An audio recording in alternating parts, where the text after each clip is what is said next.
জুবিন গাৰ্গ হত্যাৰ গোচৰৰ প্ৰথমটো শুনানি এটা অত্যন্ত গুৰুত্বপূৰ্ণ দিন আৰু কাৰণ 19 ছেপ্টেম্বৰৰ পাছত অসমবাসী ৰাইজে জানিব বিচাৰি আছিল যে জুবিন গাৰ্গৰ প্ৰকৃততে ছিংগাপুৰত কি হ'ল আৰু যিখন চাৰ্জশ্বিট দাখিল কৰিলে য'ত বহু নথিপত্ৰ তাত দিয়া হৈছে প্ৰায় 12270 পৃষ্ঠাৰ অভিযোগনামা এছআইটিয়ে দাখিল কৰিলে য'ত অভিযোগনামাৰ পৃষ্ঠাই পৃষ্ঠাই জুবিন গাৰ্গ হত্যাৰ বিস্ফোৰক কিছুমান তথ্য সন্নিৱিষ্ট কৰা হৈছে আৰু তাৰ পাছত আদালতে প্ৰথমবাৰৰ কাৰণে নিৰ্দেশ দিছিল যে সোমবাৰ দিনটোত প্ৰথমটো শুনানি হ'ব মঙলবাৰ দিনটোত আৰু তাত সুশৰীৰে এই 7জন অভিযুক্ত যিকেইজনক এই সমগ্ৰ ঘটনাটোত অভিযুক্ত বুলি ধৰা হৈছে শ্যামকানু মহন্ত সিদ্ধাৰ্থ শৰ্মা শেখৰজ্যোতি গোস্বামী অমৃতপ্ৰভা মহন্ত সন্দীপন গাৰ্গ লগতে জুবিন গাৰ্গৰ দুজন পিএছঅ নন্দেশ্বৰ বৰা আৰু পৰেশ বৈশ্য তেওঁলোকক আদালতত হাজিৰ কৰাবই লাগিব আৰু এটো আদালতৰ নিৰ্দেশ আছিল যে যিকেইজনক অভিযুক্ত বুলি ধৰা হৈছে কাৰণ ইয়াৰ আগতে তেওঁলোকক যেতিয়া প্ৰথমতে কাৰাগাৰলৈ প্ৰেৰণ কৰা হ'ল বাক্সা কাৰাগাৰলৈ পঠোৱা হ'ল 5 জনক শ্যামকানু মহন্ত সিদ্ধাৰ্থ শৰ্মা সন্দীপন গাৰ্গ নন্দেশ্বৰ বৰা আৰু পৰেশ বৈশ্য তেওঁলোক আছে বাক্সাৰ নিকাশী কাৰাগাৰত আৰু তাৰ পাছত যেতিয়া এছআইটিৰ ম্যাদ উকলিছিল আদালতে হাফলং উপ কাৰাগাৰলৈ প্ৰেৰণ কৰিছিল জুবিন গাৰ্গৰ বাদ্যযন্ত্ৰী শেখৰজ্যোতি গোস্বামী আৰু অমৃতপ্ৰভা মহন্তক তাৰ পিছতে 4বাৰ শুনানি হৈছে 4বাৰে তেওঁলোকক ভাৰ্চুৱেলি আদালতত তেওঁলোকক চিজিএম আদালতৰ সন্মুখত হাজিৰ কৰা হৈছিল আৰক্ষীয়ে সাহ কৰা নাছিল তেওঁলোকক সুশৰীৰে আদালতত হাজিৰ কৰাবলৈ কিন্তু যেহেতু চাৰ্জশ্বিট দাখিল কৰা হ'ল 85 দিনৰ পাছত জুবিন গাৰ্গৰ মৃত্যুৰ আৰু এতিয়া আদালতে আৰক্ষীক নিৰ্দেশ প্ৰদান কৰিলে বা কাৰাগাৰ কৰ্তৃপক্ষক জনালে যে প্ৰথম শুনানিৰ যোনটো দিন থাকিব কাইলৈৰ দিনটো যেটো প্ৰথম শুনানি আছে তেতিয়া কিন্তু এই 7জন অভিযুক্ত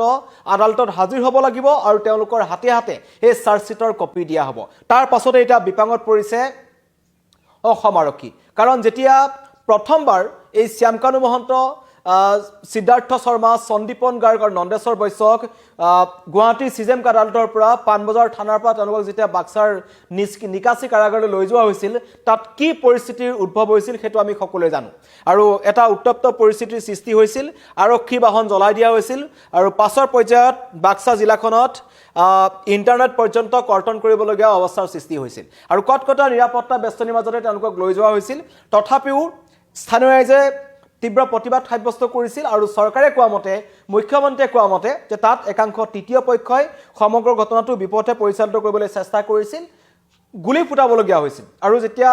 হাফলং উপ কাৰাগাৰলৈ যেতিয়া অমৃতপ্ৰভা মহন্ত আৰু শেখৰজ্যোতি গোস্বামীক লৈ যোৱা হয় তেতিয়াও কিন্তু বাটত তেওঁলোকলৈ চেণ্ডেল মাৰিছিল এনেকুৱা ধৰণৰ ঘটনা সংঘটিত হৈছিল আৰু তেনেকুৱা উত্তেজনাৰ চলি থকাৰ মাজতে কাৰণ এতিয়াও জুবিন অনুৰাগীসকলে জানিব বিচাৰি আছে যে জুবিন গাৰ্গৰ প্ৰকৃততে হ'ল কি বা জুবিন গাৰ্গৰ কি পৰিস্থিতিত মৃত্যু হ'ল আৰু বহুতে ক'ব বিচাৰিছে যে চাৰ্জশ্বিটখনৰ যি পৃষ্ঠাই পৃষ্ঠাই যিবোৰ বিস্ফোৰক তথ্য ওলাই আছে সেই তথ্যবোৰ দেখি মানুহৰ খং অধিক পাইছে কাৰণ জুবিন গাৰ্গক টকাৰ কাৰণেই সিদ্ধাৰ্থ শৰ্মা শ্যামকানু মহন্ত শেখৰজ্যোতি গোস্বামী আৰু অমৃতপ্ৰভা মহন্তই তেওঁক মিলি হত্যা কৰিছে বুলি এটা অভিযোগ উত্থাপন কৰা হৈছে আৰু লগত তেওঁলোকক সহায় কৰিছিল সন্দীপন গাৰ্গ আৰু এই দুই পিএছৰ বিৰুদ্ধেও অভিযোগ উত্থাপন হৈছে তেনে পৰিস্থিতিত কাইলৈৰ দিনটোত তেওঁলোকক কেনেকৈ অনা হ'ব তাৰ কাৰণে কটকটীয়া নিৰাপত্তা বেষ্টনী গঢ়ি তোলা হৈছে আৰু ইতিমধ্যেই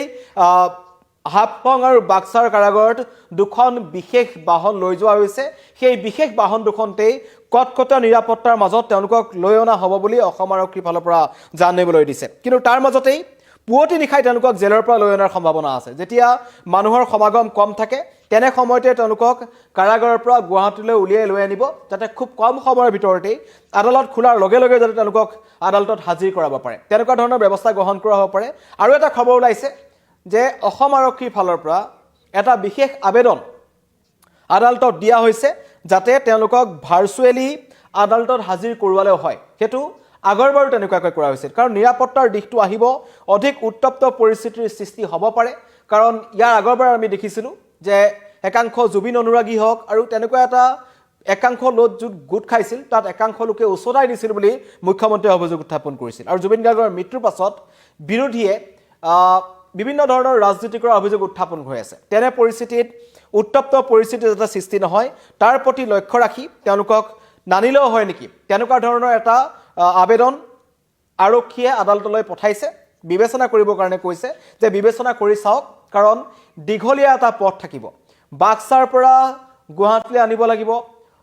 হাফলঙৰ পৰা গুৱাহাটীলৈ আনিব লাগিব এই বাটচুৱাত কোনোবাই আক্ৰমণ কৰিব পাৰে,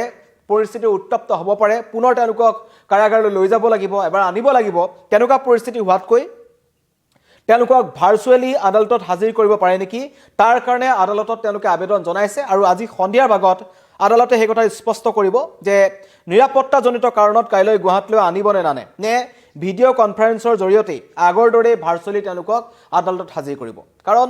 জুবিন গাৰ্গৰ যি ৰহস্যজনক মৃত্যু হ'ল, যিটো হত্যাকাণ্ড বুলি ইতিমধ্যে SITয়ে চাৰ্জশ্বিটত দাখিল কৰিছে, আৰু SITয়ে এইটো কথা স্পষ্টকৈ কৈছে যে জুবিন গাৰ্গক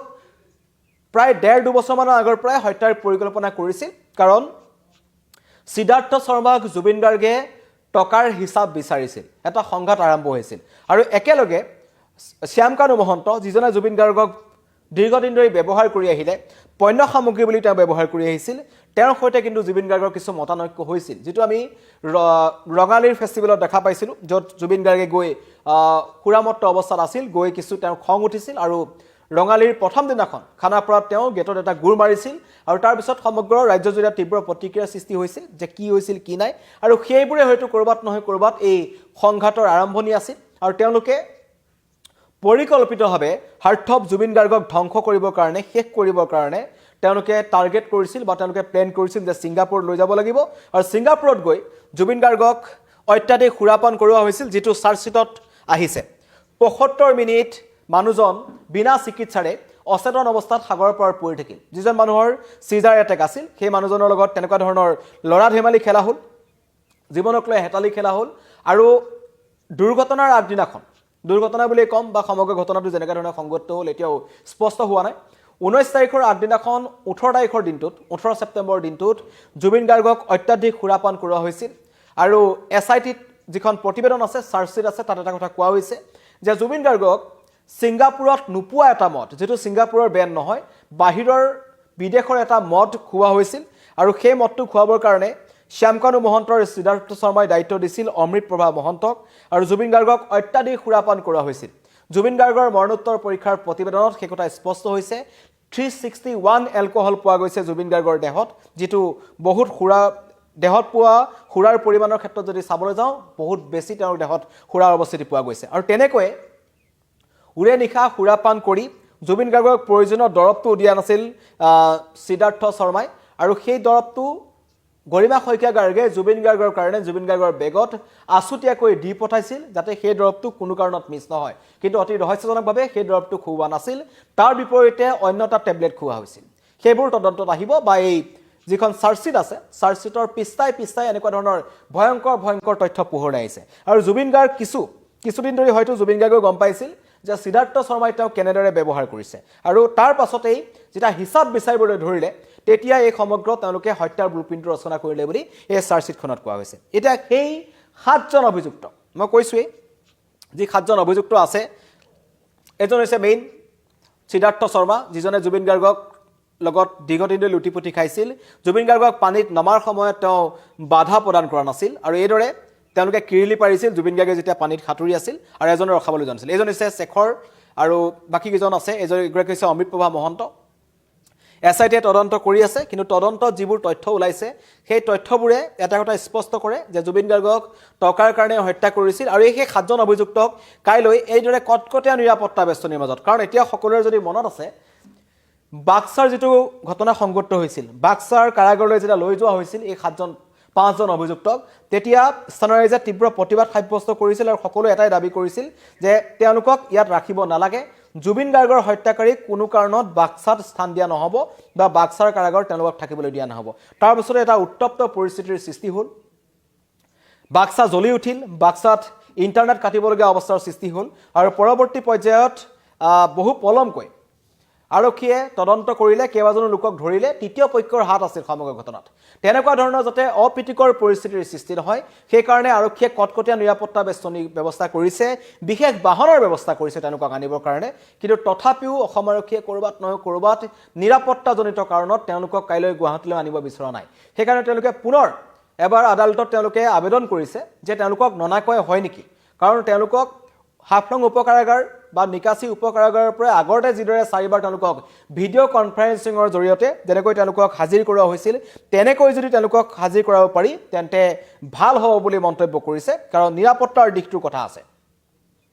ৰাইজৰ খং আছে ৰাইজৰ ক্ষোভ আছে তাতে বিচৰা ধৰণেৰে এই তদন্ত প্ৰক্ৰিয়াটো হোৱা নাই বুলি একাংশই মত প্ৰকাশ কৰিছে আৰু চৰকাৰেও ইতিমধ্যে দেখিছে যে জুবিন গাৰ্গৰ ঘটনাটোক লৈ বিভিন্ন ধৰণৰ ৰাজনীতি আৰম্ভ হৈছে বিৰোধীয়ে জুবিন ক্ষেত্ৰত ৰাজনৈতিক শ্লোগান দিয়াইছে বুলি মুখ্যমন্ত্ৰী অভিযোগ উত্থাপন কৰিছে আৰু এনে পৰিস্থিতিত এইখিনি সময়ত প্ৰথম দিনাখন যি শুনানি আছে সেই শুনানিৰ প্ৰথম দিনটোতে যাতে কোনো ধৰণৰ অপ্ৰীতিকৰ পৰিস্থিতিৰ সৃষ্টি নহয় সেইকাৰণে তেওঁলোকে আবেদন কৰিছে আৰু আজি কিছু সময় পাছতেই সন্ধিয়াৰ ভাগলৈ হয়তো এটো স্পষ্ট হ'ব অসম আৰক্ষীৰ ফালৰ পৰা জনাব যে এই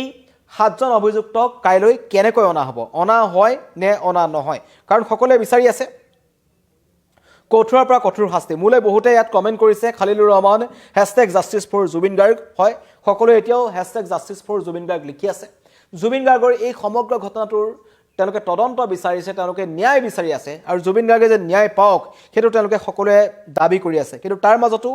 ন্যায় প্ৰক্ৰিয়াটোক লৈ একাংশই চাৰ্জশ্বিটক লৈ সন্মতি প্ৰকাশ কৰিছে সন্তুষ্টি প্ৰকাশ কৰিছে গৰিমা শইকীয়া গাৰ্গ জুবিন গাৰ্গৰ ভগ্নী ডক্টৰ পালমি বৰঠাকুৰ তেওঁলোকৰ ফালৰ পৰা সন্তুষ্টি প্ৰকাশ কৰিছে জুবিন গাৰ্গৰ খুৰাক মনোজ বৰঠাকুৰ শিৱসাগৰৰ পৰা তেওঁ কিন্তু এটা মন্তব্য কৰিছে যে তদন্ত যদি ক্ষিপ্ৰতৰ নহয় বা জুবিন গাৰ্গে যদি ন্যায় নাপায় তেন্তে কিন্তু পৰিস্থিতি ভয়াবহ হ'ব পাৰে কাৰণ নতুন প্ৰজন্মই জুবিন গাৰ্গৰ এই ন্যায় প্ৰক্ৰিয়াটোক লৈ পেলাই যথেষ্ট উদ্গ্ৰীৱ তেওঁলোক ৰখি আছে তেওঁলোকে উৎসুকতাৰে ৰখি আছে যে জুবিন গাৰ্গে ন্যায় পাওক ছিংগাপুৰত যি হ'ল কাৰণ মানুহজন যিহেতু নাই কিন্তু দোষীয়ে কঠোৰ শাস্তি পাব লাগে কি পৰিস্থিতিত মানুহজন হেৰাই গ'ল তাৰ উত্তৰ তেওঁলোকক লাগে তেনে পৰিস্থিতিত 7জন অভিযুক্তক হাজিৰ কৰোৱাটো কৰবাত নহয় কৰবাত অসম আৰক্ষীৰ কাৰণে এটা ডাঙৰ চেলেঞ্জ হ'ব আৰু সেই কাৰণে তেওঁলোকে বিচাৰিছে যে তেওঁলোকক ননাকৈ হয় নেকি তেওঁলোকক যদি হাজিৰ নকৰাকৈ হয় কাৰণ কাইলৈ জুবিন গাৰ্গ হত্যাকাণ্ডৰ গোচৰৰ চাৰ্জশ্বিটৰ দাখিলৰ পাছত প্ৰথমটো শুনানি আৰু এই দিনটোলৈ সকলো কিন্তু ৰখি আছে যিদৰে চাৰ্জশ্বিট দাখিলৰ কাৰণে ৰখি আছিল শুনানিৰ কাৰণে ৰখি আছে কিন্তু যিদিনাখন চাৰ্জশ্বিট দাখিল কৰা হ'ল সেইদিনাখনেই প্ৰথমবাৰ কোৱা হ'ল যে জুবিন গাৰ্গৰ এই সমগ্ৰ ঘটনাটোৰ লগত জড়িত যি 7জন অভিযুক্ত আছে তেওঁলোকক কিন্তু আদালতলৈ আনিবই লাগিব তেওঁলোকৰ হাতত চাৰ্জশ্বিটৰ এটা কপি দিব লাগিব 12270 পৃষ্ঠাৰ যি অভিযোগনামা আছে তাত যিবোৰ পাতে পাতে বিস্ফোৰক তথ্য আছে সেই তথ্যসমূহ তেওঁলোকৰ হাতত দিব লাগিব তাৰ পিছত তেওঁলোকৰ মতামত শুনিব তেওঁলোকৰ ভাষ্য গ্ৰহণ কৰিব লাহে লাহে আইনী প্ৰক্ৰিয়া আৰম্ভ হ'ব আদালতৰ প্ৰক্ৰিয়া আৰম্ভ হ'ব ইয়াৰ আগতে যি চলি আছিল সেয়া আছিল এছআইটিৰ প্ৰক্ৰিয়া বা অসম আৰক্ষীৰ খুদাপোছা এতিয়া যিবোৰ ধাৰা লগোৱা হৈছে বিএনএছৰ 103 ধাৰা যেটো হত্যাকাণ্ডৰ ধাৰা লগোৱা হৈছে 4জনৰ বিৰুদ্ধে শ্যামকানু মহন্ত যিগৰাকী এজন প্ৰগ্ৰেম ইভেন্ট অৰ্গেনাইজাৰ আছিল যুৱ উদ্যোগী বুলি কয় শ্যামকানু মহন্ত জুবিন গাৰ্গৰ মেনেজাৰ সিদ্ধাৰ্থ শৰ্মা শেখৰ জ্যোতি গোস্বামী যিজন জুবিন গাৰ্গৰ এজন বাদ্যযন্ত্ৰী আৰু লগতে অমিত প্ৰভা মহন্ত তেওঁলোকৰ বিৰুদ্ধে লাগিছে 103 ধাৰা আৰু তেওঁলোকে জুবিন গাৰ্গক হত্যা কৰাৰ কাৰণে দীৰ্ঘদিনৰ পৰা ব্লুপ্ৰিণ্ট ৰচনা কৰিছিল বুলি কোৱা হৈছে জুবিন গাৰ্গে কৰা কিছুমান ধেমালিত অসন্তুষ্ট হৈছিল শ্যামকানু মহন্ত জুবিন গাৰ্গে কিছুমান ধেমালি কৰিছিল বা জুবিন গাৰ্গৰ সৈতে কিছু কাজিয়া হৈছিল আসলতে শ্যামকানু মহন্তৰ তাৰ পিছতেই জুবিন গাৰ্গৰ ওপৰত প্ৰতিশোধ লোৱাৰ সুযোগ বিচাৰি আছিল এজন শ্যামকানুৱে আৰু তেওঁ প্ৰতিশোধ ল'লে ছিংগাপুৰত আৰু সেই প্ৰতিশোধ লোৱাৰ ক্ষেত্ৰত উত্তৰপুতভাৱে সহায় কৰাৰ অভিযোগ উত্থাপন হৈছে সিদ্ধাৰ্থ শৰ্মা শেখৰ জ্যোতি গোস্বামী আৰু অমিত প্ৰভা মহন্তৰ বিৰুদ্ধে লগতে জুবিন গাৰ্গৰ খুৰাকৰ ল'ৰা যিজন নাম হৈছে সন্দীপন গাৰ্গ যিজন বকু সমজিলাৰ ডিএসপি আছিল তেওঁৰ বিৰুদ্ধে লগোৱা হৈছে 105 ধাৰা আৰু লগতে এই দুজন যি দেহৰক্ষী আছে নন্দেশ্বৰ বৰা আৰু পৰেশ বৈশ্য তেওঁলোকৰ বিৰুদ্ধে লগোৱা হৈছে সিবিটি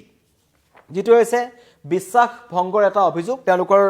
একাউণ্টত জুবিন গাৰ্গৰ কোটি কোটি টকাৰ লেনদেন পোৱা গৈছে জুবিন গাৰ্গে যি বিশ্বাস কৰিছিল সেই বিশ্বাসৰ সুযোগ লৈ তেওঁলোকে ধন আত্মসাৎ কৰাৰ অভিযোগ উত্থাপন হৈছে তেওঁলোকৰ বিৰুদ্ধে আৰু তেওঁলোককো সু-সৰিয়া হাজিৰ কৰা হ'ব কিন্তু কেনেকৈ হাজিৰ কৰাব তাক লৈ কৰবাত নহয় কৰবাত অসম আৰক্ষী চিন্তা মূৰকামনি হৈ আছে আৰু সেই কাৰণে অসম আৰক্ষীৰ ফালৰ পৰা ইতিমধ্যে যদি আনিবলৈ কয় দুখনকৈ বাহন তেওঁলোকে সাজু কৰি ৰাখিছে এখন বাহন আছে বাক্সাৰ নিকাচি কাৰাগাৰত আৰু এখন বাহন ৰখা হৈছে হাফলং উপকাৰাগাৰত যদিও তেওঁলোকক অনা হয় খুব সোনকালে তেওঁলোকক লৈ অনা হ'ব গুৱাহাটীত হাজিৰ কৰা হ'ব আৰু লৈ যোৱা হ'ব কটকটীয়া নিৰাপত্তাৰ মাজত কিন্তু আৰক্ষী আনিব বিচৰা নাই আৰু আনিব লাগে নে নালাগে ইতিমধ্যেই আৰক্ষীক আদালতে নিৰ্দেশ প্ৰদান কৰিছিল সিটি আৰক্ষী আৰু মহানগৰ যি আৰক্ষী আছে তেওঁলোকক কোৱা হৈছিল যে 7জন অভিযুক্তক যিকোনো প্ৰকাৰে আদালতত আনিব লাগিব প্ৰথম শুনানি দিনাখন কিন্তু তেওঁলোকে কিছুমান তেওঁলোকৰ অসুবিধা দেখুৱাইছে যে এইবোৰ কাৰণে আমি আনিব নোৱাৰোঁ, নিৰাপত্তাজনিত কাৰণটো আনিব নোৱাৰোঁ। কাৰণ বাক্সাৰ যিটো ঘটনা সংঘটিত হৈছিল আমি দেখিছিলোঁ, বাক্সাৰ পাছত হাফলং উপকাৰাগাৰলৈ যেতিয়া লৈ গৈছিল শেখৰ যেতিয়া ৰমিপ্ৰভাক, তেতিয়াও কিন্তু তেওঁলোকৰ বাহনলৈ চেণ্ডেল নিক্ষেপ কৰিছিল, শিলগুটি নিক্ষেপ কৰিছিল, ৰাইজে প্ৰতিবাদ সাব্যস্ত কৰিছিল। তেনেকুৱা ধৰণৰ পৰিস্থিতি যাতে উদ্ভৱ নহয় সেইকাৰণে কিছু পলমকৈ তেওঁলোকক অনা হ'ব, কিন্তু প্ৰথম শুনানিত আৰক্ষী আনিব বিচৰা নাই। কিছু সময় পিছত স্পষ্ট হ'ব তেওঁলোকক গুৱাহাটীলৈ অনা হ'ব নে নহয়। ধন্যবাদ।